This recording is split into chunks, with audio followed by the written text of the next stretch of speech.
ক্যালকুলেশনে ভুল হইছে। এই অঙ্কগুলা তো পারার কথা। এগুলা তো ইজি অঙ্ক। এই ভিতরে একটা আর্গুমেন্ট বের করে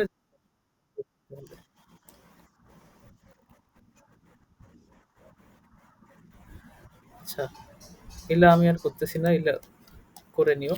হ্যাঁ, পারবা। এই সূত্র হচ্ছে এটাই। Argument of z to the power n into argument of z। এটা বের করতে পারবো তোমরা। আচ্ছা, তো আমরা লাস্ট ক্লাসে যেই এই ইয়াটা ছিল আর্গুমেন্ট নিয়ে পড়ছিলাম, দুইটা প্রপার্টি দেখছি আর্গুমেন্টের। তো আজকে বাকি যে দুইটা প্রপার্টি আছে ওগুলো দেখে তারপরে আগাচ্ছি। তো মেন কি কি ছিল লাস্ট ক্লাসে সামারি, যে এইটা যদি তোমার আমাদের আর্গন চিত্র হয়, এটা যদি আর্গন ডায়াগ্রাম হয়, তাহলে আমাদের হচ্ছে মুখ্য আর্গুমেন্টগুলো কি ছিল। যে মুখ্য আর্গুমেন্ট যদি বের করতে চাই, প্রথম চতুর্ভাগে যদি থাকে তাহলে ওইটা কি ছিল। ধরে নাও প্রথম চতুর্ভাগে আমি ওটাকে থিটা ধরলাম।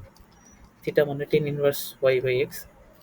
আর পরের চতুর্ভাগ, দ্বিতীয় চতুর্ভাগের ক্ষেত্রে ওই মুখ্য আর্গুমেন্টের সূত্রটা ছিল পাই মাইনাস থিটা। থিটা মানে হচ্ছে এই যে এটা tan inverse modulus of y by x. ঠিক আছে। আচ্ছা, আর এখানে থার্ড কোয়াড্রেন্টের ক্ষেত্রে সূত্রটা কি ছিল, মাইনাস পাই প্লাস থিটা। আর এটার জন্য কি ছিল, মাইনাস থিটা। এই তো। আর সাধারণ আর্গুমেন্টটা কি ছিল,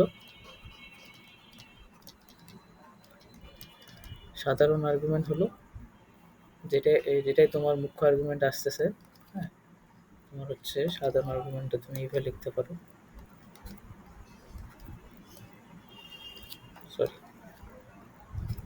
টু এন পাই প্লাস মুখ্য আর্গুমেন্ট। আর মুখ্য আর্গুমেন্ট কীভাবে বের করে, বাম পাশের সূত্রগুলো দিয়ে বের করতে হবে। এই তো, এগুলাই তো শিখছি মূলত। আর ওই দুইটা সূত্র শিখেছিলাম। আচ্ছা, তো এখন এইটা বের করার এটা বের করার একটা কারণ আসলে ইচ্ছা করে বলা হয়েছে। কারণ এটা দিয়েই বোঝা যাবে হয়তো। এটা আমি নিয়ে যাই। এটা যদি করো কত আসে আসলে, করছো পরে, এটা আমি যদি করি,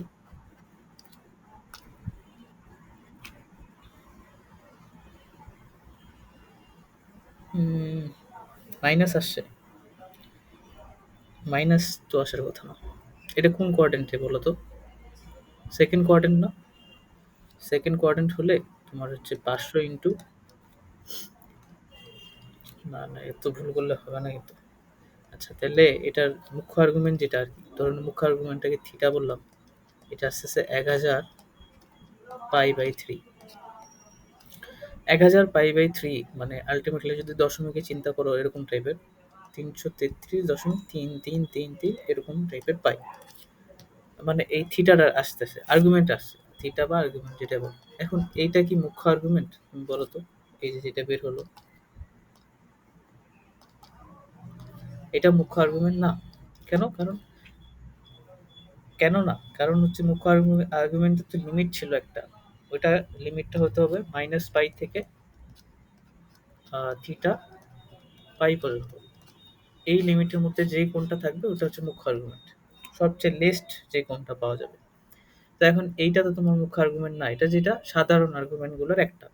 সাধারণ আর্গুমেন্ট মানে ওই যে two n pi plus theta, two n four n plus theta, four pi plus theta, two pi plus theta, এগুলা সবগুলো অনেকগুলো সাধারণ আর্গুমেন্ট হতে পারে। তো এটা তার মধ্যে একটা। এখন তোমাকে বললো যে এভাবে প্রশ্ন দিয়ে বলে যে এটা মুখ্য আর্গুমেন্ট বের করো, মানে এটা তো সাধারণ আর্গুমেন্ট, তোমাকে মুখ্য আর্গুমেন্ট বের করতে বলছে। প্রথম কথা, এটা তো মুখ্য আর্গুমেন্ট না।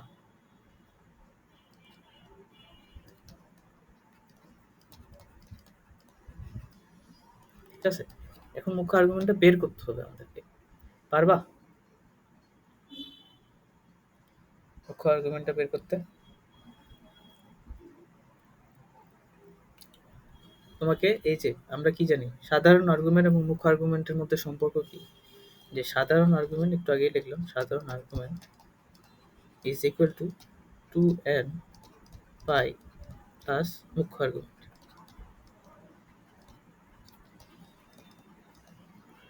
এটা, তাহলে তোমাকে যদি মুখ্য আর্গুমেন্ট বের করতে বলো, মুখ্য আর্গুমেন্ট কি হবে? সাধারণ আর্গুমেন্ট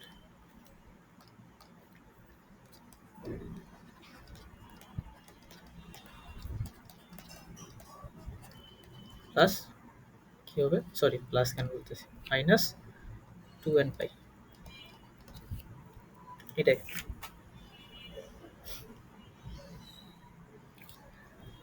তা এখন এখানকার ইয়ারটা কত, সাধারণ আর্গুমেন্টটা কত? উম, আহ, এটা হলো 1000 পাই বাই 3 মাইনাস এনে এন এর পরিচয় কি, এন কি কি বসাবো এখানে, এটাই তো সমস্যা। এন আমি তো ইচ্ছা মতো বসাইতে পারি, এখন এন কত বসাইতে হবে, এটাই আর কি সমস্যা, তাই না? যে এন কি বসাবা, কারণ ওটা তো ছিল 2n পাই প্লাস মুখ্য আর্গুমেন্ট এটা ছিল। তো এটা এখন এন এর পরিচয়টা কিভাবে বের করবো, এটা একটু বলার চেষ্টা করো তো, কি হতে পারে?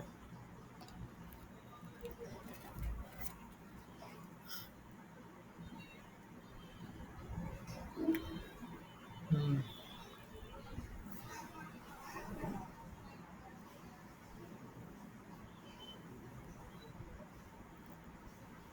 এটা কোন কোয়াড্রেন্টে এই ইয়াটা ছিল, মানে এই সংখ্যাটা ছিল,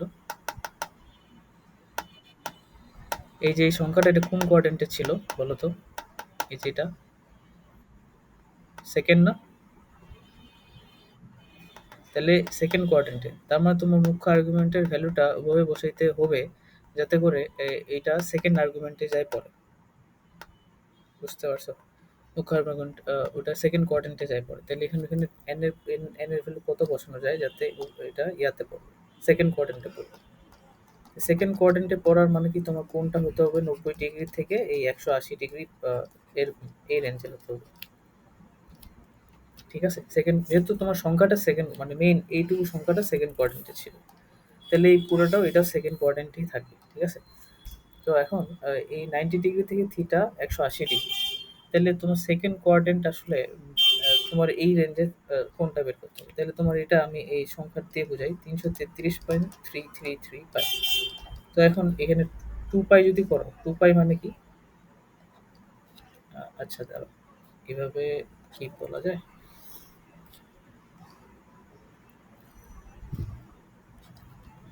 এইভাবে করলে একটু বেশি কঠিন হয়ে যাচ্ছে, একটু অন্যভাবে করতে হবে, দাঁড়াও কি করা যায়।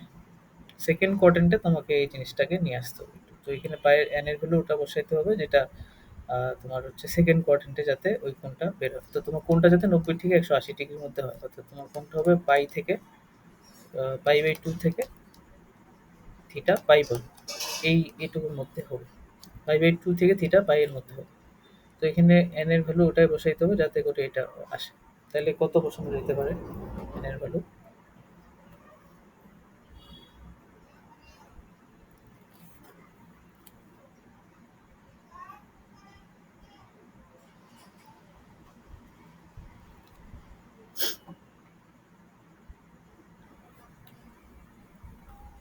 আচ্ছা অন্যভাবে যদি করি, 2n পাই আছে তো, 2n পাই প্লাস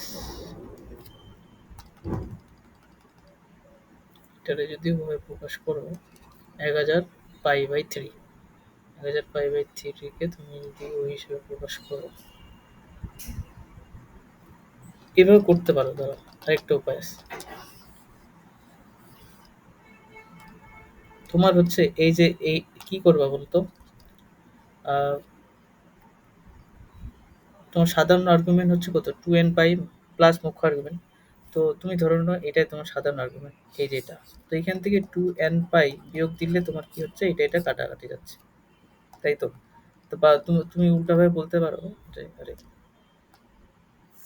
মুখ্য আর্গুমেন্টটা কি, মুখ্য আর্গুমেন্ট হলো তোমার আচ্ছা এটা একটু বেশি কঠিন করে ফেললাম, এভাবে না, এভাবে করিও না, আগে যা বলছি সব ভুলে যাও, ঠিক আছে? এইভাবে হতে বেশি বুঝবে ভালো করে। তোমার সাধারণ আর্গুমেন্ট হচ্ছে 2n পাই প্লাস মুখ্য আর্গুমেন্ট, তাহলে সাধারণ আর্গুমেন্টকে তুমি যদি এই আকারে প্রকাশ করতে পারো, তাহলে এই আকারে প্রকাশ করলে এই যে প্লাস যেটা আসবে ওটাই তোমার মুখ্য আর্গুমেন্ট হবে। এখন তোমার সাধারণ আর্গুমেন্টটা কি আছে, 1000 পাই/3, এটা আছে না? তো এটাকে আমি এই আকারে প্রকাশ করতে পারি না, 2n পাই প্লাস মুখ্য আর্গুমেন্ট, পারা যায়? পারবা না, কি হবে? এই আকারে যদি প্রকাশ করতে চাও, এই টাইপের অঙ্ক তো আমরা বোধহয় ওই 9-10-এ করতাম, 2n পাই প্লাস এইভাবে আকারে প্রকাশ করা যায়। তো কিভাবে করা যায় এটাকে?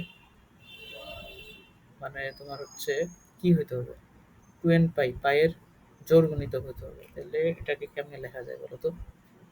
1000 পাই বাই 3 আছে, তাহলে 333 ধরে নাও, তাহলে এটাকে কিভাবে লেখা যায়? 333 আছে তো, তাহলে আমরা এইভাবে লিখলাম 300 পাই। আচ্ছা, এটা একটু, হ্যাঁ, 300 পাই প্লাস, এখানে কত করতে হবে বলো তো? 300 পাই প্লাস এখানে কত দিলে হচ্ছে এটা মিলবে, যদি আর কি, 33.33, তার মানে ওটা কত আসতেছে? 100/3 পাই, এটা না? আচ্ছা, এটাই তো আসতেছে 33 পাই, ওটাও তো হচ্ছে না, তাহলে আর একটু ইয়া করতে হবে। তাহলে কি করা যায়, দাঁড়াও, এটাকে, এটাকে পূর্ণ সংখ্যায় নিয়ে আসতে হবে। আচ্ছা, তাহলে আমরা, এটা কি আছে বলো তো? এটা হচ্ছে তোমার মিশ্র, কি এটাকে কি বলে জানি, অপ্রকৃত ভগ্নাংশ না কি বলে? হ্যাঁ, অপ্রকৃত, এটাকে মিশ্র আনা যায় না? ধরুন আমরা এটাকে যদি এইভাবে লিখি, 99 প্লাস 1/3 এভাবে লেখা যায় না? তাহলে এটাকে তুমি কি লিখতে পারো? 333, হ্যাঁ, 333 পাই প্লাস পাই/3, বুঝতে পারছো এটা? হুম, হুম, এটা তো এটাই ঠিক আছে। তারপর এইটারে 2n পাই আকারে লিখতে হবে। 2n পাই আকারে কি লেখা যায় এটা তো? 2n পাই জোড় আকারে লিখতে হবে তো, জোড় বানাইতে হবে এটাকে, হচ্ছে না।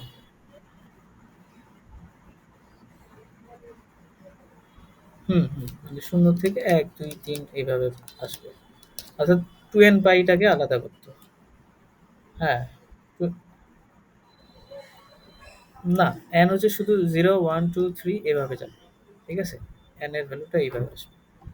তাহলে এখন এটা কেমনে করলে সবচেয়ে সুবিধা হয়, মানে আমাদেরকে এইটাকে কিছু একটা 2n পাই এইভাবে বানায়, এই যে এখানে একটা কোণ আনতে হবে, এইটাই করতে হবে। এটা করতে পারলে তোমার কাজ শেষ। এখন ওটাই করার চেষ্টা করতেছি। অনেক সময় প্রশ্নে দিয়ে দেয় মুখ্য আর্গুমেন্ট বের করো, তখন আর কি তোমাকে এইভাবে প্রকাশ করতে হবে। তো 2n পাই আকারে প্রকাশ করতে যাচ্ছি, হচ্ছে না। 333.33 আসে। তো এটাকে কেমনে করলে ভালো হয়? 334 যদি ধরি, তাহলে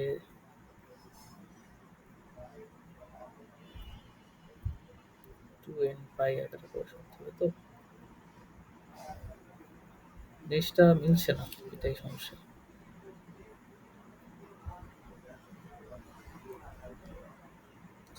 আচ্ছা, 1000 ধরলাম, ওটা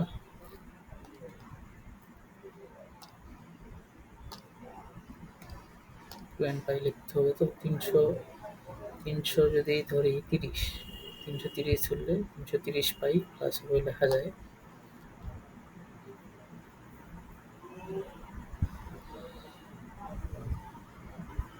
আচ্ছা, এটা ইয়া করো তো, ক্যালকুলেটর আছে না তোমার কাছে? এটা 1000/3 যদি থাকে, তো এটাকে তুমি এইভাবে যদি লেখো, 1000/3 যদি করো, তাহলে এটা কত আসে? 303, মানে মিশ্র ভগ্নাংশে কত আসে জিনিসটা?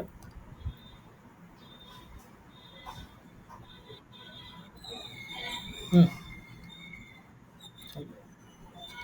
1/3, হ্যাঁ, ওটা 333 আসবে, ওই যেটা বের করলাম আর কি, 333 পাই প্লাস 5/3 এইভাবে করলাম না, এটা। তো এখন এইটারে তুমি 330 ধরো, 3 পাই ধরলাম প্লাস 5/3, তো এটাকে 2 ইয়া লেখা যায়। হুম, 3 পাই প্লাস 5/3, আচ্ছা, 3 পাই প্লাস 5, 3 প্লাস 1/3 করো তো কত আসে? 3 3 9, 10, 10/3, এটা না? 10/3, 10/3 হচ্ছে কত আসে? 3 না, এটা হবে না। হুম, আচ্ছা, ওভাবে হচ্ছে না, তাহলে তাহলে এটাকে আমরা এইভাবে করবো। তাহলে আমাদেরকে টু এন পাই বানাইতে হবে, তাহলে এটা 333টা তো বিজোড়, এটা তো হবে না। তাহলে এর সবচেয়ে কাছে যে জোড়টা আছে ওটা কি হতে পারে? 332 পাই পাই পাই/3, তাই না? এরপর তাহলে এইটাকে তুমি লিখতে পারবো 2 × 332 করলে কত হয়? 162। না, 162 কেন? কত হয় রে? করো তো। 300, তাহলে 300 যোগ করলে হলো 150, 150 আর হচ্ছে এটা 16, 334 হবে। 334 ধরলে মাইনাস পাই। হ্যাঁ, মাইনাস পাই। 334 মাইনাস পাই দিতে হবে, তখন তোমার তো এটা তো তোমার 333 পাই না, তখন 334 নিলে মাইনাস পাই দিতে হবে, আর 332 নিছি তাহলে পাই। এটা তো আছেই, ঠিক না? বুঝো নাই? আচ্ছা, ওটা করতেছি। এটা আগে দেখি। এই 332/2 দাও তো কত হয়?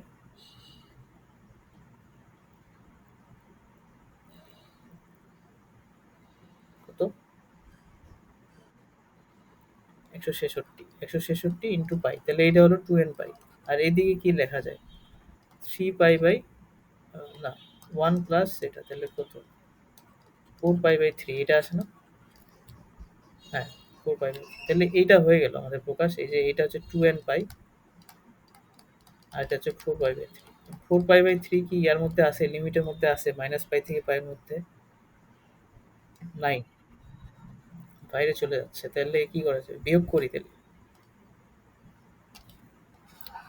লিমিটের বাইরে চলে যাচ্ছে, তাহলে বিয়োগ করতে হবে। উপায় নেই। হুম,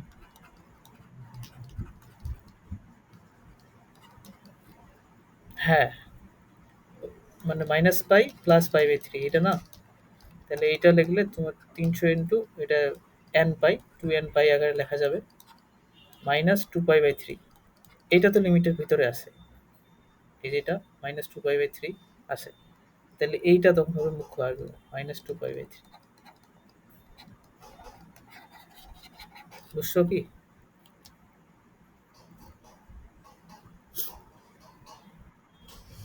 এরকম মানে তোমাকে এটাকে 2n পাই আকারে, তাহলে কি করলাম আমরা একটু এক্সপ্লেন করে দিই।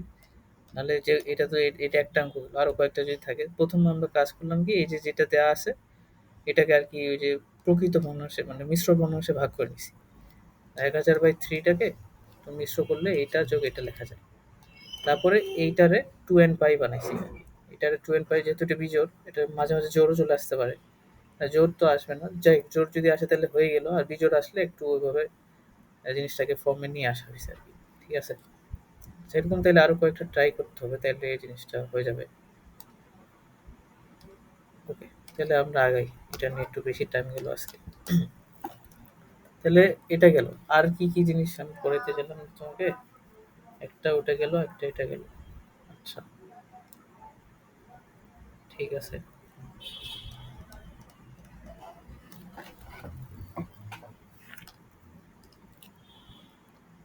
একটা জিনিস হলো, হ্যাঁ, তোমাকে বলছিলাম যে আর্গুমেন্ট যেটা আছে, আর্গুমেন্টটা হলো একটা লগের মতো কাজ করে। তো আমরা যেটা পড়ছিলাম যে আর্গুমেন্ট অফ z1 ইন্টু যদি z2 করো, তাহলে কি হবে? Argument of z1 into z2 করলে এই দুইটা আর্গুমেন্ট যোগ হবে। এটা গত ক্লাসে আমরা পড়ছি না? তো এখন যদি এইটা হয়, তুমি একটু মানে ইনটিউশন দিয়ে বলার চেষ্টা করো যে এইটা কি হইতে পারে। Argument of z1 by minus হবে লগের মতো। এখন এইটাও তুমি চাইলে ওই যে কয়েকটা সংখ্যা নিয়ে প্রমাণ করতে পারো। ঠিক আছে? এটা করতে পারো তুমি প্রমাণ। আর এটা আরেকভাবে দেখা যায়, মানে ভিজুয়ালি দেখা যায় জিনিসটা, যে আসলে বিয়োগই হবে। দুইটা জটিল সংখ্যা যদি ভাগ করি তাহলে তাদের আর্গুমেন্ট গুলো বিয়োগ হয়, এবং দুইটা জটিল সংখ্যা যদি গুণ করি তাহলে তাদের আর্গুমেন্ট গুলো যে যোগ হয়, এটা ভিজুয়ালি দেখা যায়। জটিল সংখ্যার এই তোমার যে আকারটা আমরা করছি সেটা হলো রেক্টেঙ্গুলার ফর্ম। তো আরো কয়েকটা আকার আছে, আজকে দেখার চেষ্টা করব। ওখানে দেখবা যে তুমি দেখতেই পারতেছো আসলে আর্গুমেন্ট গুলো কিভাবে বিয়োগ হবে। তো এটা আমি আর তোমাকে প্রমাণ দিলাম না যে কিভাবে আসলো। এটা জাস্ট এটাই নিয়মটা হবে, মানে অ্যাজ লাইক হচ্ছে তোমার ইয়ার মতো কাজ করবে, হচ্ছে তোমার হচ্ছে কি বলে লগের মধ্যে কাজ করবে, আর্গুমেন্টের ব্যাপার স্যাপারগুলো। আচ্ছা, আরেকটা জিনিস আমরা করতে পারি, সেটা হচ্ছে আর্গুমেন্ট অফ, তুমি যদি এটা করো, আর্গুমেন্ট অফ আরে জেড, হ্যাঁ, আর তুমি যদি আর্গুমেন্ট অফ জেড বার করো,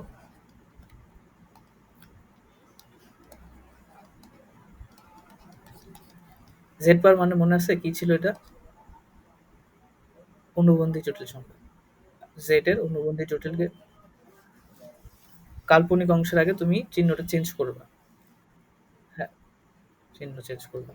তো এখন হচ্ছে এটা জিরো হয়, ঠিক আছে, এটা জিরো হয়। আচ্ছা, এই দুটো যদি যোগ করো তাহলে জিরো হবে।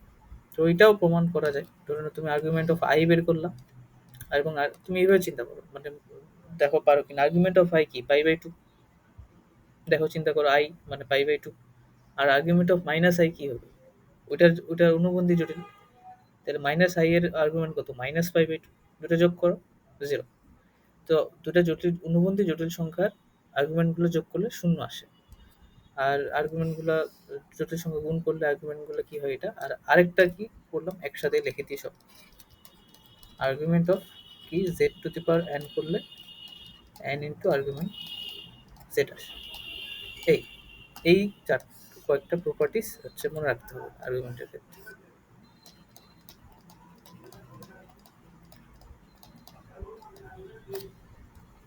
এমসিকিউর জন্য প্রচুর কাজে দিবে, ঠিক আছে, এমসিকিউতে এইগুলো জিনিস কাজে দিবে।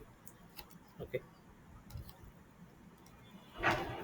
আচ্ছা, তাহলে এরপরে হচ্ছে আমাদের আর্গুমেন্ট নিয়ে আমি হিসাব করলাম। আচ্ছা, এটা দিয়ে কি কয়েকটা অঙ্ক দেখাই দেবো? ধরো নাও, এটা যদি অঙ্ক তোমাকে বলে, একটা অঙ্ক এরকম থাকে যে কোনো জটিল সংখ্যাকে,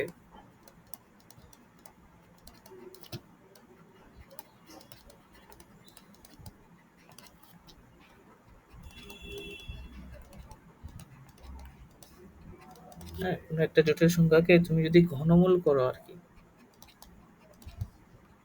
তোমাদের কি কলেজে হয়েছে, এই চ্যাপ্টারটা হয়েছে?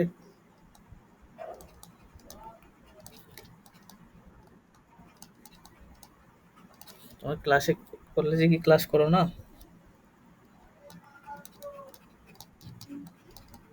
তাহলে বাকি বাস।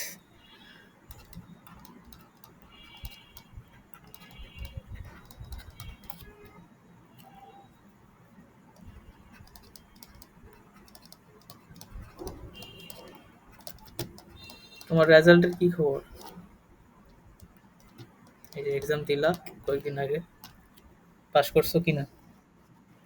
হ্যাঁ,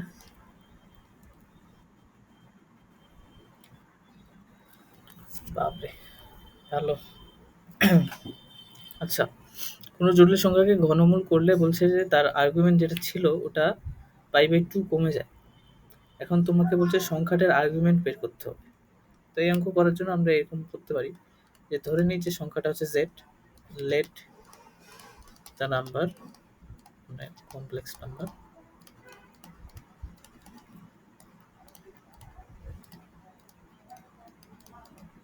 জেড ধরলাম। তো আর্গুমেন্ট অফ জেডই বের করতে হবে তোমাকে এটা। তো বলছে যে কি বলে, কোনো জটিল সংখ্যাকে ঘনমূল করলে তার argument z pi by two কমে যায়। তো তাহলে পূর্বে আর্গুমেন্ট ছিল পাই বাই এর আর্গুমেন্ট অফ জেড। এখন কি হয়েছে, ঘনমূল করাতে কি হলো যে পাই বাই টু কমে গেল। তাহলে এই জিনিসটাকে আমি এই একটা লাইনে লেখা যাবে না, একটা সমীকরণের মতন,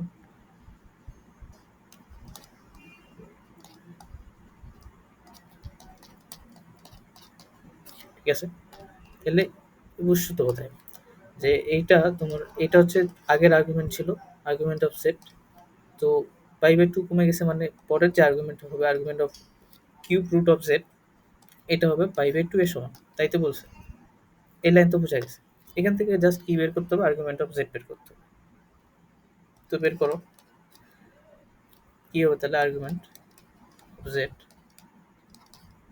এই 1/3 টা সামনে নিয়ে আসা যায়, লগারিদমের মতোই, সেট পাই বাই টু। এখান থেকে তোমাকে আর্গুমেন্ট অফ সেট বের করতে হবে, ঠিক আছে, কারণ ওই কোনটা আর্গুমেন্টটাই তো চাইছে, তো সেটা আর্গুমেন্ট অফ জেড।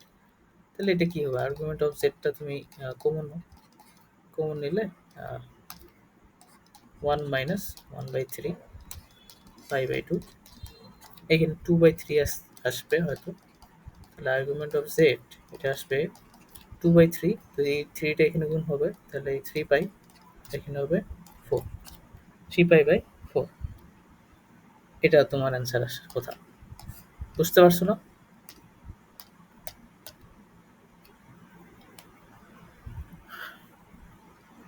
বুঝতে পারছো? হুম। আচ্ছা, এরপরে হচ্ছে তুমি এটা ম্যাথ করতে পারো। এই ম্যাথটা আসে, এটা হলো argument of z1 divided by z3 plus argument of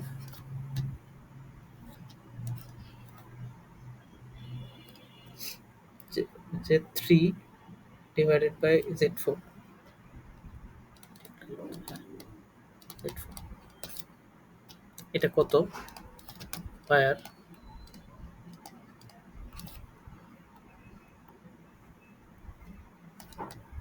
z1, আচ্ছা z1 2, আচ্ছা দুইটা হয়ে গেছে, সরি।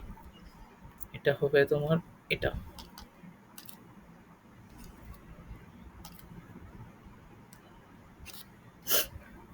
তো z1 আর z2 যেটা আছে এরা এরা পরস্পর অনুবন্ধী, করো তো পরস্পর অনুবন্ধী। আর বুঝতে পারতেছো বাকি দুটো পরস্পর অনুবন্ধী, মানে z3 z4 পরস্পর অনুবন্ধী। কি অ্যান্সার আসবে? তো এটা এখানে কয়েকটা প্রপার্টি কাজ, লাস্ট দুটো প্রপার্টি আজকে যেটা বললাম ওগুলো কাজে লাগবে। যে এইটা মানে হলো আর্গুমেন্ট অফ z1 বিয়োগ আর্গুমেন্ট অফ z3, ওই যে ভাগ হলে কি হয়, বিয়োগ হয়। আর এটা এটা মানে একই আর্গুমেন্ট অফ z2 বিয়োগ হলো আর্গুমেন্ট অফ z4। এখন দেখো এটাকে তুমি যদি সাজায় লেখো, z1 আর z2 বলছে পরস্পর অনুবন্ধী, এই z1 আর z2 কে একসাথে লিখলাম, মাইনাস কমন নিয়ে আর্গুমেন্ট অফ ছোট হাতে বড় হাতে সব মিক্স করে দিছি। আচ্ছা, এটা বড় হাতে argument of z3 plus argument of z4, ঠিক আছে? তাহলে এইটুকু তুমি জিরো বলতে পারবা, এটাকেও তুমি জিরো বলতে পারবা, আলটিমেটলি তোমার অ্যান্সার জিরো, কারণ দুইটা আর্গুমেন্ট, দুইটা জটিল সংখ্যা আর্গুমেন্ট যোগ করলে জিরো হয়। এই এই ইয়াটা প্রপার্টিটা আমরা পড়লাম একটু আগে, ঠিক না? হুম, ঠিক আছে। এরপরে হচ্ছে মডুলাসের কিছু প্রপার্টি আছে, ওগুলো আমি লিখে দিচ্ছি। মডুলাসের প্রপার্টিগুলো একটু মনে রাখতে হবে। তো যে কোনো জটিল সংখ্যার মডুলাস যদি মানে আমাদের লেকচারে এইভাবে যাচ্ছে যে আমরা প্রথমে মডুলাস আর্গুমেন্ট বের করা শিখলাম, এরপর আর্গুমেন্ট নিয়ে কি কি প্রপার্টিস হতে পারে সেটা শিখলাম। এবার মডুলাসের কিছু প্রপার্টি আছে আর কি, হ্যাঁ। তাহলে মডুলাসের প্রপার্টিগুলো এবার আমাদের শিখতে হবে, যে মডুলাস, তো মডুলাস নিয়ে আবার কি নতুন কি, মডুলাস হচ্ছে যে কোনো জটিল সংখ্যা যদি থাকে, অর্থাৎ আর মানে জটিল সংখ্যা যদি জেড থাকে, তো সেটার মডুলাস আমরা ধরুন এটা x plus i y r equal to root over x square plus y square, ঠিক আছে? এটাই তো আমরা করছি, জটিল সংখ্যার মডুলাস হচ্ছে এটা। তো একটা জটিল সংখ্যা মডুলাসটাকে অনেকভাবে বলে আর কি, মডুলাসটাকে প্রকাশ করানো হবে, যেমন ধরুন মডুলাস বলতে এটা বলতে পারে, আমি কয়েকটা আমি লিখে দিচ্ছি, তাহলে বুঝবা যে এটা যেমন এটা যদি তোমাকে এই চিহ্ন দিয়ে দেয় তাহলে তুমি বুঝবা যে ওটা মডুলাস চাইছে। তোমাকে যদি এক্স প্লাস আই ওয়াই এভাবে লিখে দেয় তাহলে তুমি বুঝবা এটা মডুলাস চাইছে। আর তোমাকে যদি আর বের করতে বলে তাহলে তুমি বুঝবা মডুলাস চাইছে। তাহলে এগুলো সবগুলো মডুলাসকে প্রকাশ করতেছে। মড অফ জেড এটাও থাকতে পারে, মড অফ জেড এই কথাটা থাকলেও তুমি বুঝবা যে মডুলাসটা চাইতেছে, অর্থাৎ root over x square plus y square এই ভ্যালুটা চাইতেছে। এইগুলো বিভিন্নভাবে বলতে পারে। আচ্ছা, এখন মডুলাস তো আমরা বের করতে পারি, যে কোনো জটিল সংখ্যার মডুলাস তো বের করাই যায়, সমস্যা নাই। তো তুমি একটা মডুলাস আমাকে বের করে দাও। ধরো কোশ্চেন হচ্ছে এরকম,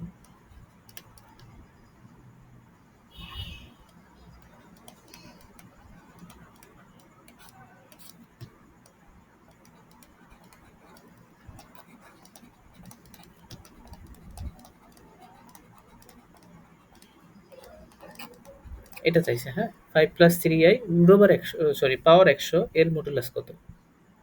এটা কিন্তু আমরা পারি না। 5 + 3i জানি, কিন্তু 5 + 3i রুট ওভার 100 এটার মডুলাসটা আবার কি, তাই না? এটার মডুলাসটা কি হবে? তাহলে এইটার মডুলাসটা কিভাবে বের করতে হয়? এটার মডুলাসের নিয়ম করা হলো যে তুমি ভিতরে পাওয়ার বাদ দিয়ে, পাওয়ারটা নাই, পাওয়ারটা বাদ দিয়ে যে সংখ্যাটা আছে আর ওই সংখ্যাটার মডুলাস বের করো, সেটা কত? কি লিখলাম? আমরা বললাম যে 5 + 3i টু দি পাওয়ার 100 এর মডুলাস বের করতে তুমি পারবা না, কিন্তু তুমি এই 100 বাদ দিয়ে এটারে বাদ দাও, এটা নাই। এই- এগুলা এগুলা হলো যে মডুলাস যদি চায় তোমাকে ডিরেক্ট মডুলাস কথাটা না দিয়ে তোমাকে এই সিম্বলগুলো দিতে পারে, এই প্রত্যেকটাই বোঝাচ্ছে মডুলাস। এই যে কি বলে এই এই যে প্রথমে হচ্ছে মড অফ জেড দিছে, তারপরে এই চিহ্নটা বা এরকম এরকম এভাবে যে কোনোটা থাকলে তুমি বুঝবা যে তোমাকে মডুলাস বের করতে বলছে। বুঝছো?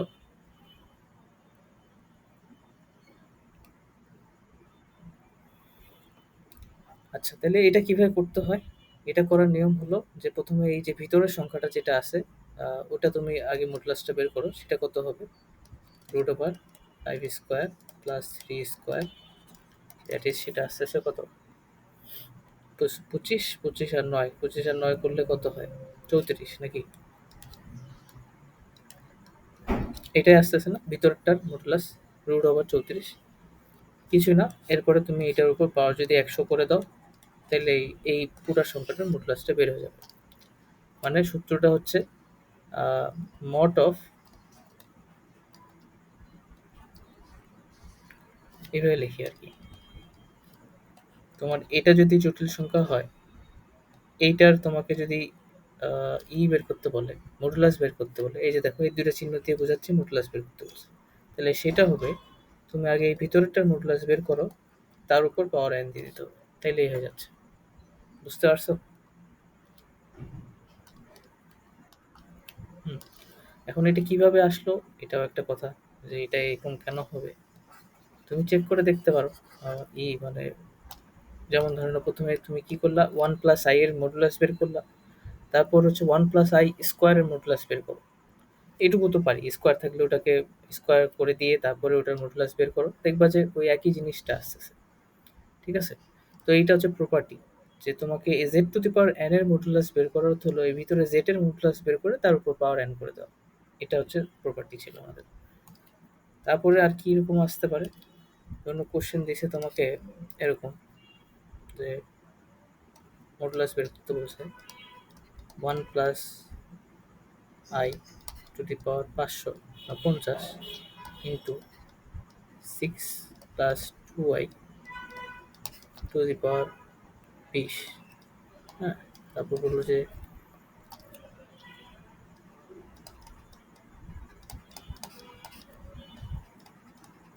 তাহলে এখানে কি আছে দেখো, এখানে হচ্ছে কয়েকটা জটিল সংখ্যা আছে, এই যে এটা, এটা আর এটা, এই তিনটা জটিল সংখ্যা এক তো গুণ আকারে আছে, ফের ওগুলোর উপর আবার পাওয়ার আছে। তো এইগুলো করলে যে জটিল সংখ্যাটা পাবে সেটার মডুলাসটা বের করতে হচ্ছে। এটা এটা এই দুটো চিহ্ন দিয়ে বোঝাচ্ছে যে মডুলাস বের করতে হচ্ছে। তাহলে এটা কিভাবে করবা? এটা করার নিয়মটা হলো যে আমাদেরকে প্রথমে তো ইন্ডিভিজুয়ালি আমরা বের করতে পারি, এই যে এটা, এটার মডুলাস কত, এটার মডুলাস কত, এটার মডুলাস কত, এগুলা না, যেটা হবে আর কি। তো প্রত্যেকের মডুলাসটা বের করে ওগুলো জাস্ট গুণ করে দিতে হবে। অর্থাৎ তুমি যদি 1 + i এটা মডুলাস বের করো, তাহলে 1 + i এর মডুলাস হবে কত বলো তো? √2, রুট ওভার 1 স্কোয়ার প্লাস এই যে এটাই হবে, এর উপর পাওয়ার 500। তারপরে পরের জটিল সংখ্যাটা এটা, এটার মডুলাস বের করো 6 স্কোয়ার প্লাস 2 স্কোয়ার, এটার উপর পাওয়ার 20। তারপরে এটার মডুলাস বের করবা 3 স্কোয়ার প্লাস 2 স্কোয়ার, এটার উপর পাওয়ার 100। এটাই তোমার উত্তর। মানে প্রপার্টিটা হলো এরকম, যে যদি এরকম থাকে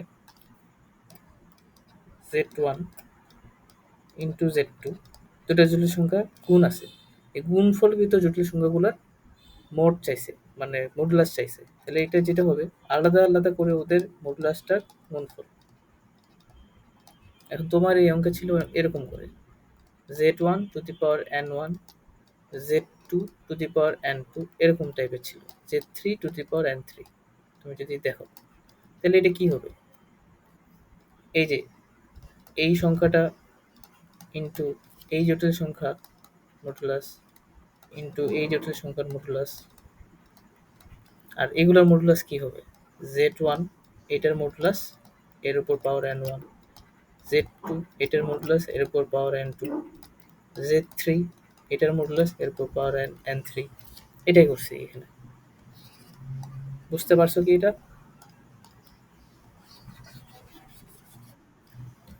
হ্যাঁ, এরকম। আর তাহলে এটা বুঝতেছো বোধহয়, নাকি কোশ্চেন দিয়ে বোঝাইতে হবে?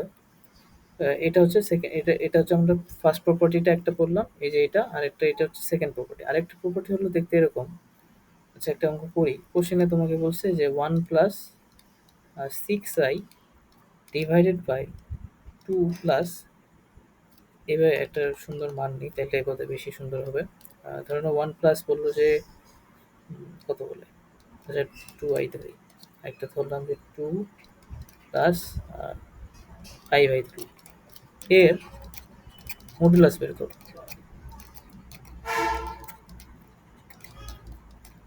ঠিক আছে, এইটা তোমাকে প্রশ্ন বলছে 1 plus 2i by 2 plus 5i এর মডুলাস বের করতে বলছে। এখন তুমি যদি এর কোনো ধর্ম টর্ম না জানো, লেটস সে তুমি কিছুই জানো না, তাহলে তুমি কি করবা একটু আমাকে বলার চেষ্টা বলো তো কি করবা, এটার মডুলাস কিভাবে বের করবা?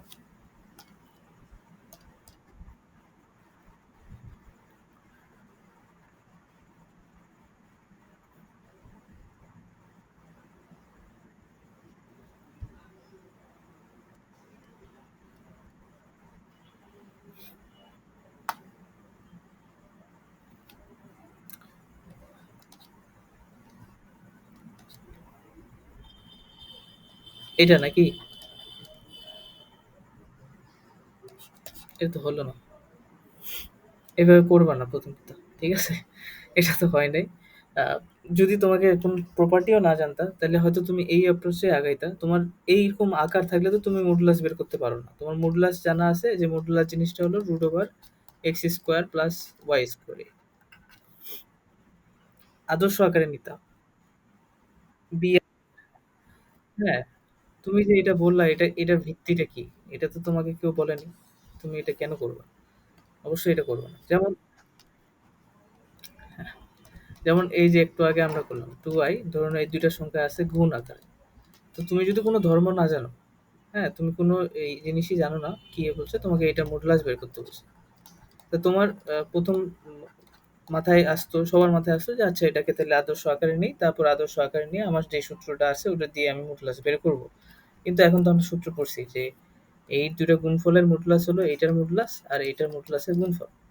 তাহলে আগে আমি এই সংখ্যাটার মডুলাস বের করব, এইটা, তারপর এটার মডুলাস বের করব, তারপর দুটো গুণ করে দিব, এটাই আমার উত্তর হবে, তাই না? এটা, এখন এটার ক্ষেত্রেও তাই। এখন এইটার একটা ধর্ম আছে, তুমি অত, তুমি চিন্তা করো, তুমি যদি এটাকে আদর্শ আকারে করতে চাও, টাইম লাগবে না তোমার? অবশ্যই টাইম লাগবে, অনেক টাইম লাগবে। এটা অনুবন্ধী দিয়ে গুণ করা লাগবে, হিসাব করা লাগবে, ফের আবার ওটাকে x² + y² রুট এটা করা লাগবে। তো তুমি এটা করবা 2 মিনিট ধরে, কেউ এখানে 1 সেকেন্ড, 2 সেকেন্ড, 4 সেকেন্ডে তোমার অ্যান্সারটা বলে দিবে কিভাবে। বুঝতেছো তো কি করা যেতে পারে?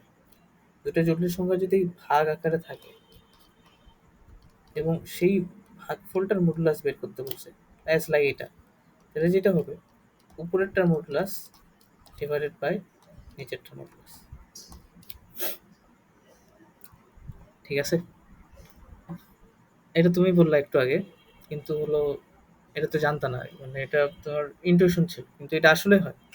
উপরেরটা মডুলাস হবে ভাগ নিচেরটা, শেষ। এটা করতে কত সময় লাগে? তাহলে এইটার, ওইটাই উত্তর তোমার, 5/√29।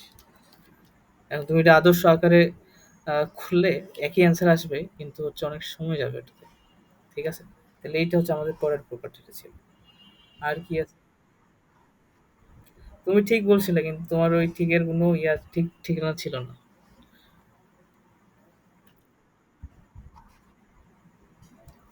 আচ্ছা ঠিক আছে, ভালো। না, আমি তোমাকে ওইটা বলিনি। আমি তোমাকে বলছি যে তুমি কিছুই জানো না। এইসব নিয়ম-টিয়ম তোমাকে কোনো বলা হয়নি। তুমি কি করতা? তখন তুমি কি এটাই করতা? করতা না তো। আচ্ছা, তাইলে প্রপার্টি গুলা কি, কি একবার আমি লিখে দিই। তাইলে এই প্রপার্টি গুলো কাজের অনেক। তো একটা হচ্ছে আর, আর হচ্ছে কি x² প্লাস y²। তোমার জটিল সংখ্যাটা হবে x প্লাস iy। ২ নম্বর প্রপার্টিটা আমরা কি বললাম? যে z⁴n এটার মডুলাস মানে হলো z এর মডুলাস তারপর n। ৩ নম্বর কি? যে z1 আর z2 এই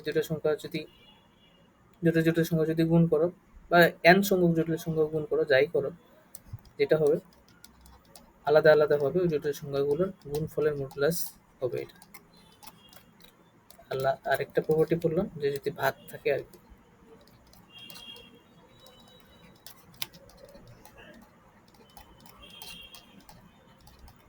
এই এগুলো।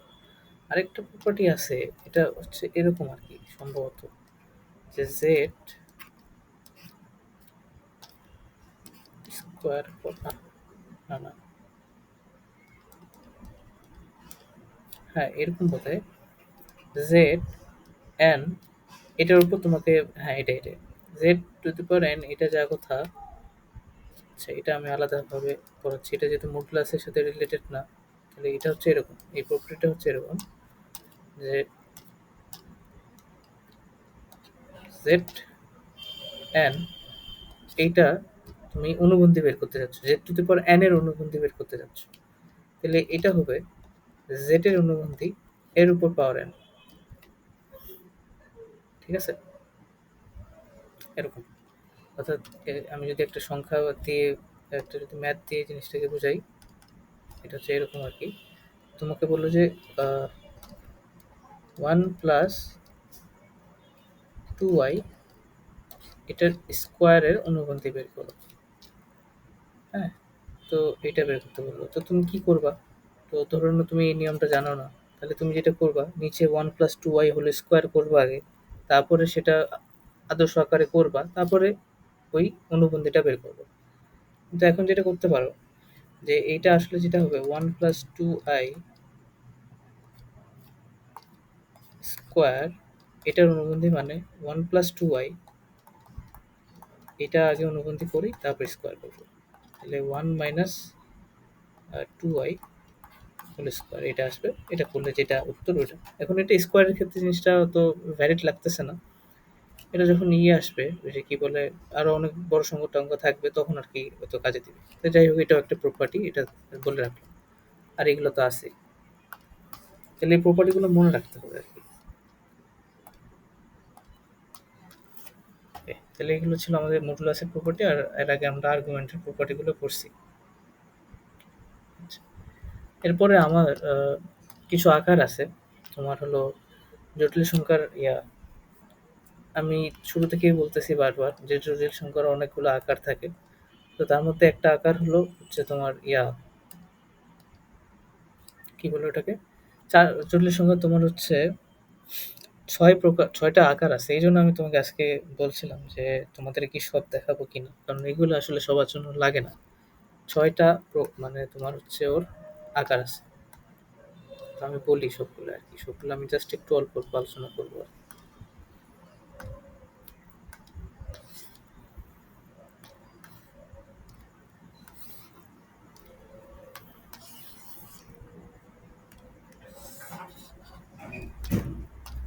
প্রথমটা তো তোমাকে বলাই হলো, সেটা হচ্ছে ওই যে রেক্টেঙ্গুলার ফর্ম।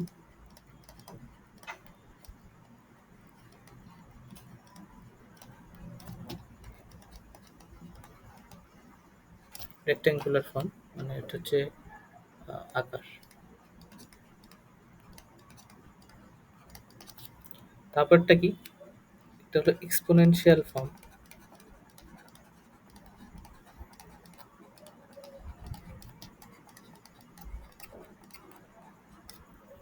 আর কি? Euler's form.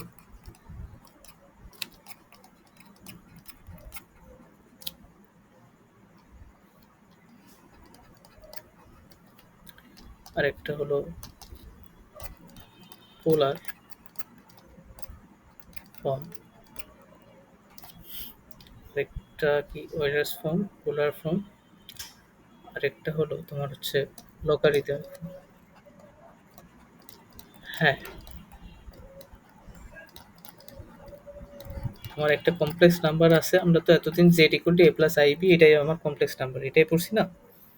তো এখন হচ্ছে আমাদের কি বলে, এটার আরো অনেক আকার আছে, এগুলো পড়তে হবে, যেমন Euler's form, polar form, logarithmic form, exponential form, rectangular form, যেটা অলরেডি তুমি পড়ছো। একটাকে বলা হচ্ছে, এটা কোনো ফর্ম না, তবে এটা হচ্ছে, এটাকে বলা হচ্ছে দি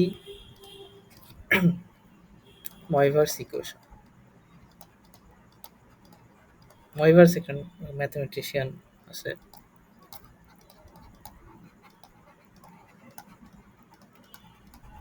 হুম। আর আরেকটা জিনিস আমি এখানে লিখে দিই, ওইটাও আর কি আমরা পড়বো আজকে, সবগুলো পড়ার চেষ্টা করবো। আরেকটা হলো,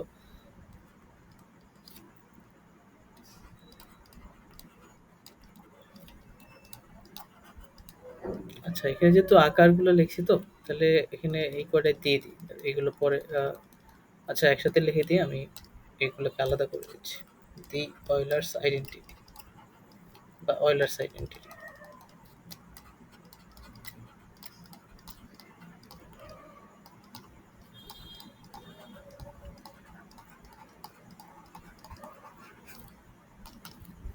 এইগুলো এই লাস্টে যে দুইটা আছে, লাস্টের এই দুইটা, এগুলো হচ্ছে আমাদের মানে ম্যাথে লাগবে, এগুলো কোনো আসলে আলাদাভাবে আকার না, তুমি আবার আকার হিসেবে ধরলেও, আচ্ছা আমি বানান ভুলে গেছি, আকার হিসেবে ধরলেও হবে। আবার তুমি মেইনলি তুমি যদি বেসিক আকার বলো তাহলে সেটা হচ্ছে রেক্টেঙ্গুলার, এক্সপোনেনশিয়াল, অয়েলার্স ফর্ম, আর পোলার ফর্ম, আর হচ্ছে লগারিদম ফর্ম। আর এই দুইটা লাগবে, এগুলো হচ্ছে মানে বিশেষ ইকুয়েশন, মানে জটিল সংখ্যাটাকে, হ্যাঁ বলতে পারো 7টা। তো এখন হচ্ছে তো 7টা না, তো 5টাই বলো। আর এই পরের 2টা এগুলো সূত্র, আসলে এগুলো হচ্ছে কনসেপ্ট এক একটা, যে দুই ময়ভার্স ইকুয়েশন, ওখানে জটিল সংখ্যাটাকে আমরা দেখবো যে ওইটা কিরকম, তারপর পড়লেই বুঝতে পারবা। তো মূলত তোমার যেটা লাগবে, তোমার যেটা লাগবে সেটা হচ্ছে রেক্টেঙ্গুলার লাগবে, এটা লাগবে বুঝতে হবে, আর পোলার ফর্ম এটা লাগবে, এটা বুঝতে হবে। বাকি যেগুলো আছে, আর হ্যাঁ অয়েলার্স ফর্ম যেটা আছে এগুলো লাগবে। বাকি যেগুলো লিখছি এগুলা তোমার লাগবে, তুমি যদি ইঞ্জিনিয়ারিং পড়তে চাও তাহলে লাগবে হয়তো। আর তোমার যদি প্রশ্ন অনেক হার্ড করে তাহলে বাকি জিনিসগুলো থেকে প্রশ্ন চলে আসবে। ঠিক আছে, মানে বাকি জিনিসগুলো অপশনাল। আর ওই 3টা যেগুলো আমি বললাম ওগুলো তোমাকে করতেই হবে। এই আমি নিজে এগুলা জানতাম না, এই যে এটা হ্যাঁ, এরা এই যে এটা আমি জানতাম না, হ্যাঁ তারপর এটাও জানতাম না, এটাও জানতাম না, এগুলো আমি পড়ছি অ্যাডমিশনের সময়।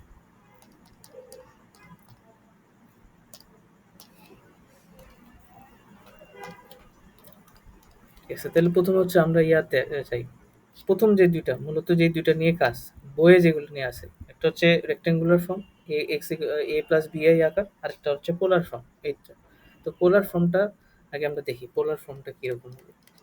কারণ রেক্টেঙ্গুলার ফর্ম নিয়ে আর কিছু বলার আছে, ওটা তো বুঝতে পারছো, a+ib যেটা আছে ওটা। প্রথমটা হচ্ছে পোলার ফর্ম। তো আজকে হয়তো পোলার ফর্মটা নিয়ে আলোচনা করতে হবে, কারণ সময় নাই এগুলো বলার। পোলার ফর্ম, পোলার ফর্মটা কি হবে, এটা হচ্ছে এরকম দেখতে, দেখো আমি চিত্রটা আঁকি।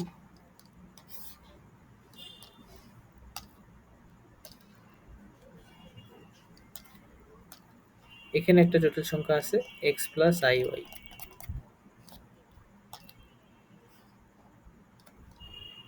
আচ্ছা এটুকু এক্স, এটুকু ওয়াই, তাহলে এইটুকুকে আমরা আর মডুলাস আর আর্গুমেন্ট বের করতে পারছি না। যদি মডুলাস আর আর্গুমেন্ট বের করতে পারি, পোলার ফর্ম কোনো ব্যাপারই না, জাস্ট খালি ফর্মটা চিনে রাখতে হবে যে এটা ফর্ম। বের করা কোনো ব্যাপার না, কারণ আমরা মডুলাস বের করতে পারি, আর্গুমেন্ট বের করতে পারি, এই দুটো আমরা শিখছি অলরেডি। তো এই x+iy এর মডুলাস কি আর হবে এই লাইনটা, আর আর্গুমেন্ট কোনটা হবে, এই যে এটা থিটা, ফার্স্ট কোয়াড্রেন্টে তো থিটা অ্যান্টি ক্লকওয়াইজটাই হবে, থিটা। তো এখন এই আর আর থিটা বের করতে তো পারি, আমরা অবশ্যই পারি। আর হচ্ছে √x² + y² আর থিটাটা হচ্ছে tan inverse y by x. তাহলে আমাদের যে জটিল সংখ্যাটা আছে ওটার পোলার ফর্মটা হলো এরকম দেখতে। এটা হলো rectangular form x plus i y. এখন দেখো তো এই এক্সটারে তুমি কি আর কস থিটা বলতে পারো না?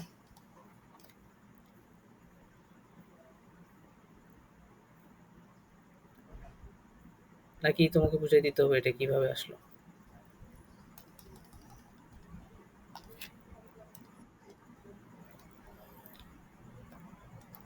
তুমি ভেক্টর হিসেবে চিন্তা করতে পারো, অথবা তোমাকে এখানে ওই পিথাগোরাসের সূত্র দিয়েও তুমি চিন্তা করতে পারো আর কস থিটা। যে cos theta now, that is কি আসবে এক্স বাই আর, ভূমি ভাগ অতিভুজ, এই আরটারে গুণ করে দাও, আর cos theta is equal to r cos theta. Y equal to কি হবে আর সাইন থিটা। এটা আমরা ফার্স্ট কোয়াড্রেন্টে দেখতেছি। সেকেন্ড থার্ড ফোর্থ এগুলোতেও একই হবে। থিটাটা হলো তোমার মুখ্য আর্গুমেন্ট, হ্যাঁ, বা আর্গুমেন্ট যেটা বলো আর্গুমেন্ট। থিটাটা হলো আর্গুমেন্ট, থিটার পরিচয় কি? That is argument. তাহলে এইটারে কি লেখা যায়? এক্স কে কি লিখতে পারো আর কস থিটা, আর ওয়াই কে কি লিখতে পারো? আচ্ছা, এই এটা তাহলে কি হবে? Sign theta. সাইন থিটা হবে ওয়াই বাই আর, লম্ব ভাগ অতিভুজ, এই যে এটা লম্ব এটা অতিভুজ, তাহলে করো ওখান থেকে ওয়াই বের হবে। তাহলে এখানে কি লেখা আছে? I r sine theta. তো এখান থেকে আমি যদি আরটা কমন নিই তাহলে এটা আসছে কস theta plus i sine theta. এই যে এটা লিখলাম, এটাকে বলা হয় জটিল সংখ্যার পোলার ফর্ম। ঠিক আছে, এটা হচ্ছে আমাদের polar form.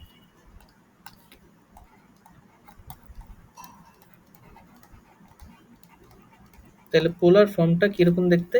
R cos theta plus i sine theta, যেখানে আরটা হলো মডুলাস, জটিল সংখ্যার মডুলাস, আর হলো মডুলাস মড, আর থিটাটা কি? থিটাটা হলো আর্গুমেন্ট,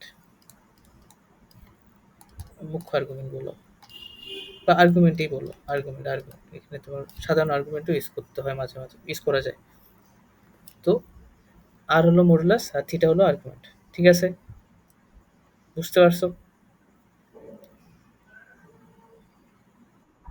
মুখস্থ তাহলে কি করবা?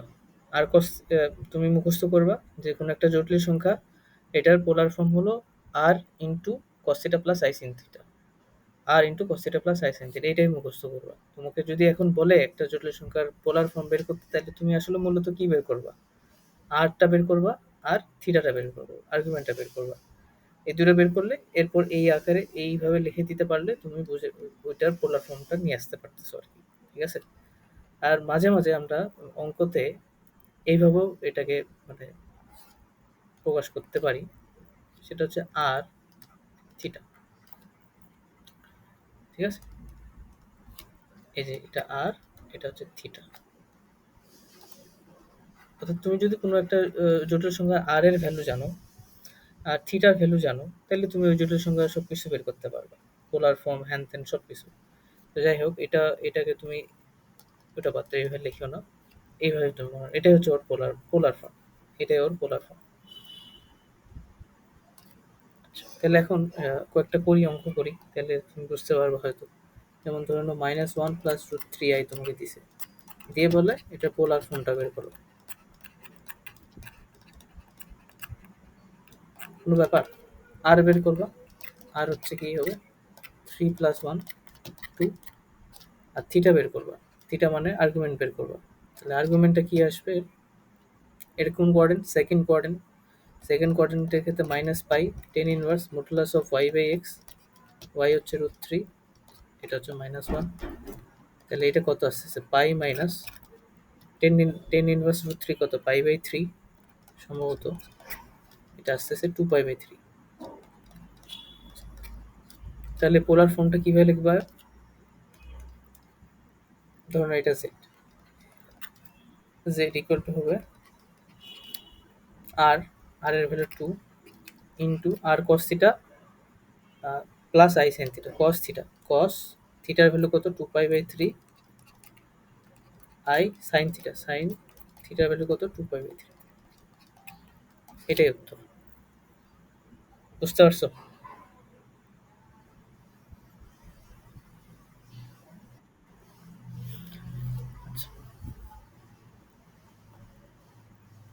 হুম, হুম, ওকে।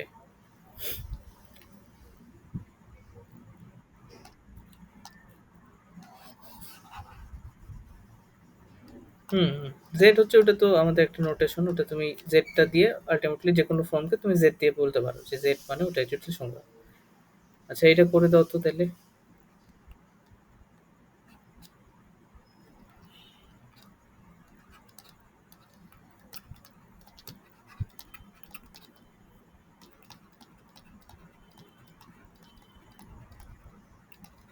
কি হবে এটা?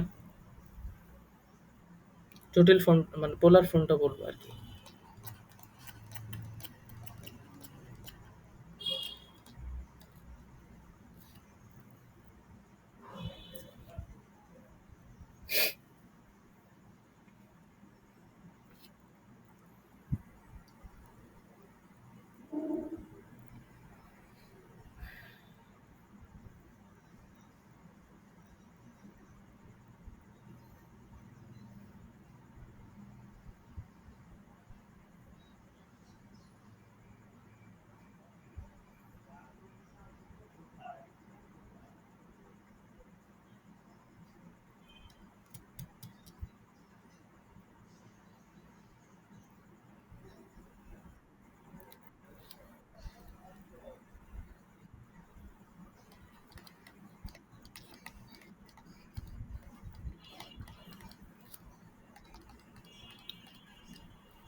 আচ্ছা -5/4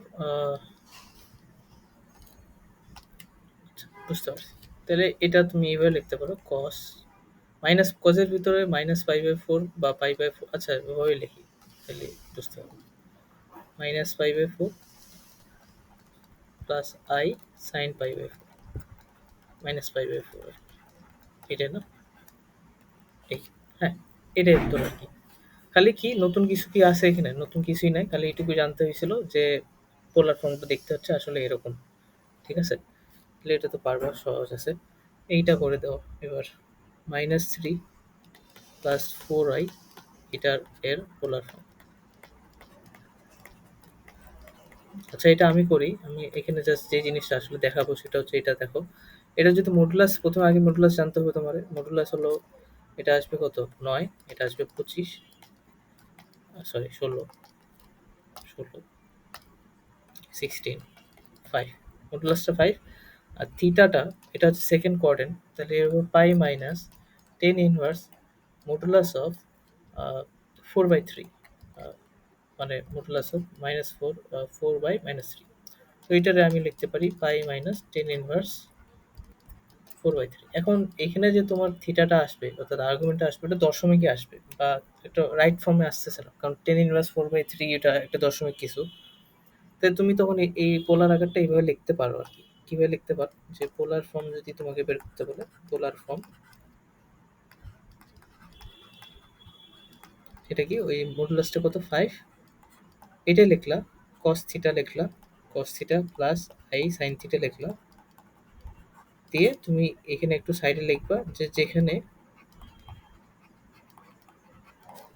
থিটা হলো পাই মাইনাস 10 ইনভার্স 4/3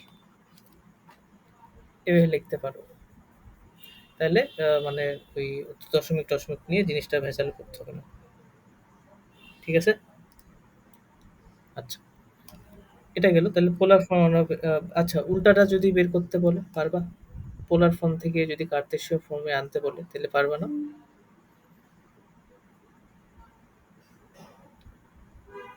কি করবা তোমার পোলার ফর্ম দেওয়া আছে ধরো আমরা একটা করি তোমার একটা হ্যাঁ এটা 2 প্লাস cos থিটা cos ধরে নাও 30 ডিগ্রি দেওয়া আছে প্লাস i sin 60 ডিগ্রি দেওয়া আছে এটাকে তোমাকে বলছে যে রেক্টেঙ্গুলার ফর্মে নিয়ে আসতে হবে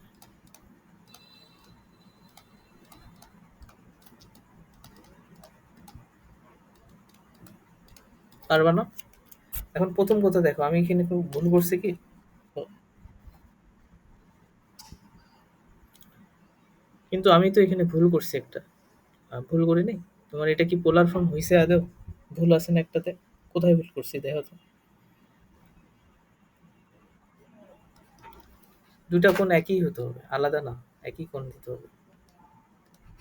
ঠিক আছে, সরি আমি আর আবার ওটা লিখতেছি। 30 ডিগ্রি, দুটো একই হতে হবে, তাই না? Two cos theta plus, sorry, r cos theta plus i sine theta ছিল কিন্তু। ওকে, তাহলে এখন এটা কোনো ব্যাপার, এক্স এর ভ্যালু বের করতে হবে আমাদেরকে। এক্স হচ্ছে কি হবে, আর কস থিটা, আর ওয়াই কি হবে, আর সাইন থিটা। এটাই তোমাকে বললাম, পারবা কিনা।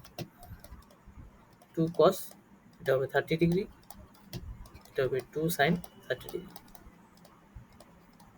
তাহলে এটা আসবে কত, সাইন থার্ড কস 30 ডিগ্রির মান কত, √3/2, এটা আসবে √3, এটার মান আসবে 1।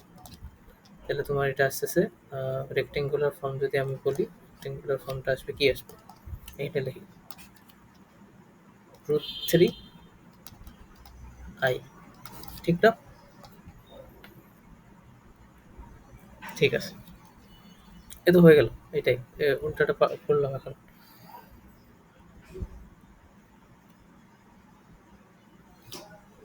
এবার দেখো অয়লার ফর্মটা দেখি, আমরা যদি দেখি অয়লার ফর্মটাকে।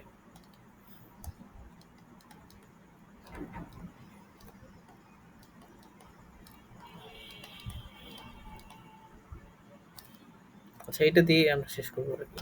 অয়লার ফর্ম, অয়লার ফর্মটা আর কিছু না, আমরা রেক্টেঙ্গুলার পোলার ফর্ম শিখছি, তাহলে অয়লার ফর্ম বের করার কোনো ব্যাপার না।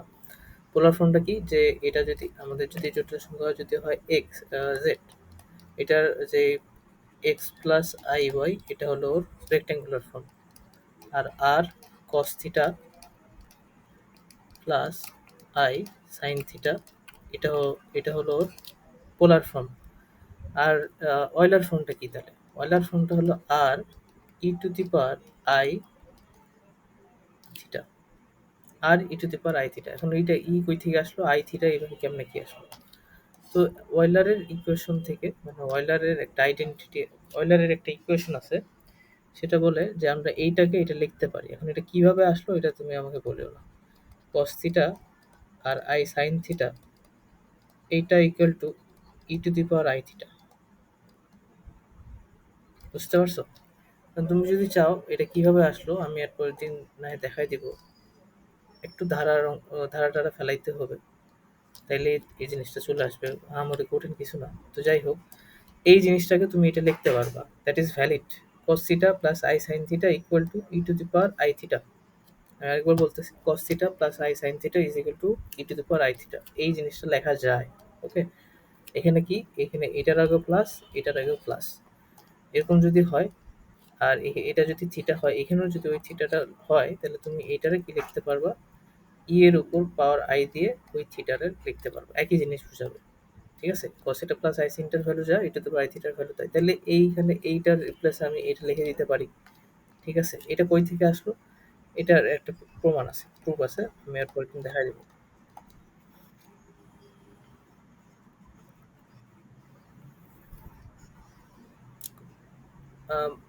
সরি, মডুলাসের কথা বলতেছো?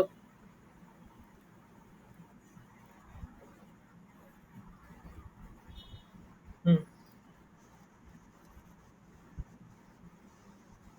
হুম। আর e⁻i থিটা, এই যে এটাকে তুমি অয়লার ফর্ম বলতে পারো, এটাই বলতেছি আমি। যেখানে তোমার আর এর, এখানে তুমি দেখো, যেখানে তোমার আর মানে জটিল সংখ্যাটার মডুলাসটা হলো এই যে আর, এটা মানে এর আগে যাই গুণ আকারে থাকবে ওটাই ওর মডুলাস হবে, এবং আই এর সাথে যেই জিনিসটা গুণ আকারে থাকবে ওটাই হবে তোমার ওর কি বলে, আর্গুমেন্ট। যেখানে আর হলো মডুলাস মড, আর থিটা হলো আর্গুমেন্ট। তাহলে এইখানে দেখো, মানে তুমি দেখো এই যে জটিল সংখ্যা পোলার ফর্ম এবং অয়লার ফর্ম, এটাকে আমরা বললাম অয়লার ফর্ম।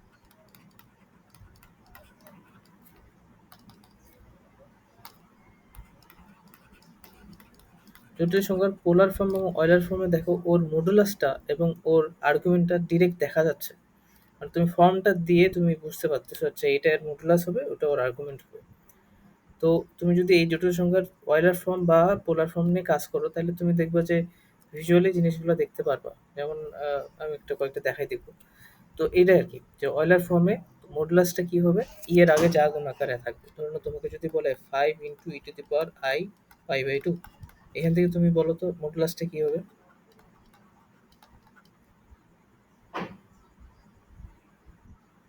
5। আর আর্গুমেন্টটা কি হবে? 5/2। মানে এটা হচ্ছে ওর অয়েলার ফর্ম। এবং এইটাও এইভাবে যদি তোমাকে কেউ একটা সংখ্যা লিখে দেয়, তুমি বুঝবা যে এটাও আসলে একটা আলটিমেটলি জটিল সংখ্যা। জাস্ট ওর এটা কোন ফর্মে আছে? অয়েলার ফর্মে আছে।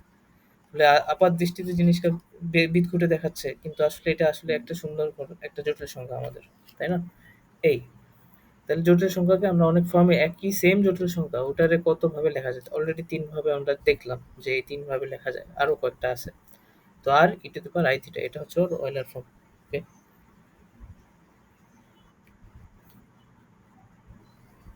হ্যাঁ, এটা রেক্টেঙ্গুলার। এইজন্য তো আমি আর এটা নিয়ে আলোচনা করিনি, কারণ এটা আমরা পারি। এটাই আর কি। আচ্ছা, একটা জিনিস বলে শেষ করি আজকে। সেটা হচ্ছে কি,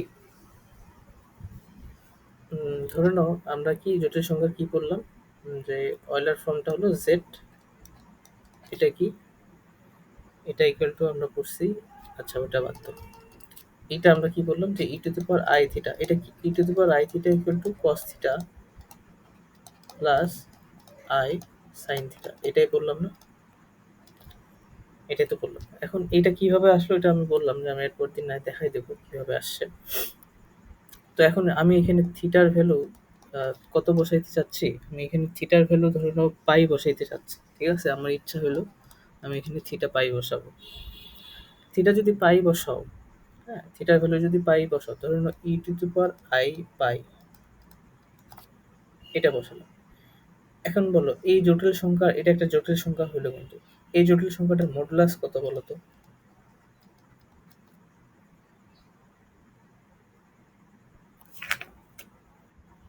1 কিছু নাই মানে 1 আছে। এই যে 1 ইনটু এটা।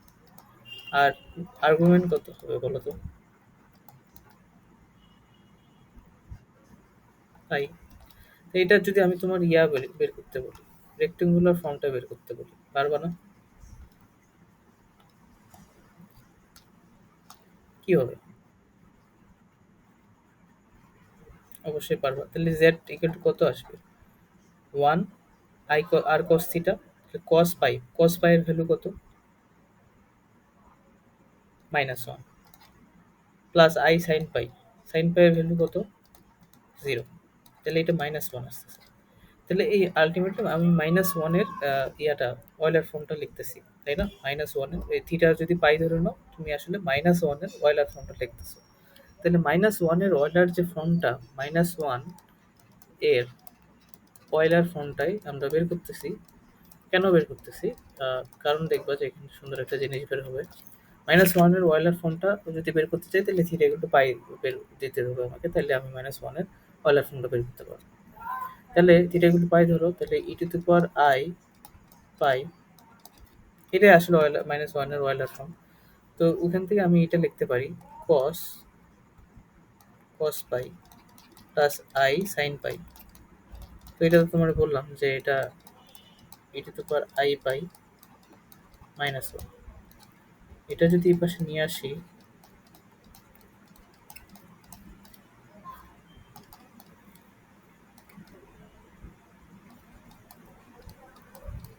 0। এটা সবাই দেখায় জটিল সংখ্যা পড়ানোর সময়। সেটাকে বলে, এই জিনিসটাকে বলা হয় ওয়েলার্স আইডেন্টিটি। এইটাকে বলে ওয়েলার্স আইডেন্টিটি।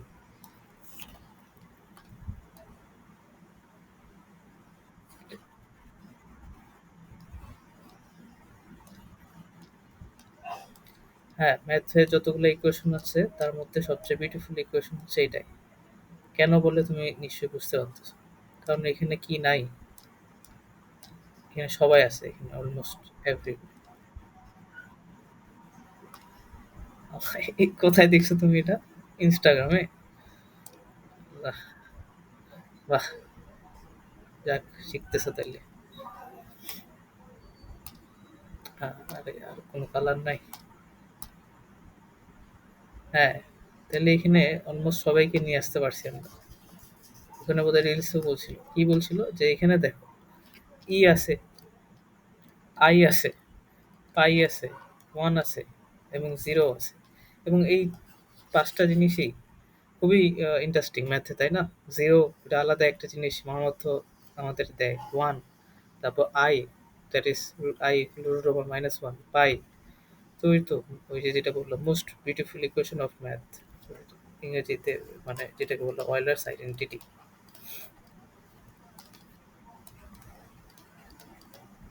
এটা আমরা কেন করলাম খুদাই, ঠিক আছে? কোনো কারণ নেই, এটা কোনো পরীক্ষায় আসবে না, কোনো কিছু কিছুতে আসবে না, কিন্তু যেহেতু আমরা পারতেছি জিনিসটা, এবার কেন দেখবো না, এই আর অয়েলার্স আইডেন্টিটি। ঠিক আছে, তাহলে আজকে এখান থেকে ও আরেকটা জিনিস ম্যাথ দেখাইতে চাইছিলাম। তোমার বইয়ে দেখবা কিছু ম্যাথ আছে, মানে টপিক ওয়াইজ দেখবা যে মডুলাস এবং আর্গুমেন্ট বের করতে বলে, আর কিছু ম্যাথ আছে পোলার ফর্মে আনতে বলে। ওই যে যে ম্যাথগুলো এগুলো পাবা বা লেকচারের মধ্যে যা আজকে আলোচনা হয়েছে ওগুলো করে ফেলবা, ঠিক আছে, উদাহরণে বা অনুশীলনে। এরপর আমি এর পরের দিন আলোচনা করবো বাকি যা আছে। ঠিক আছে, ওকে।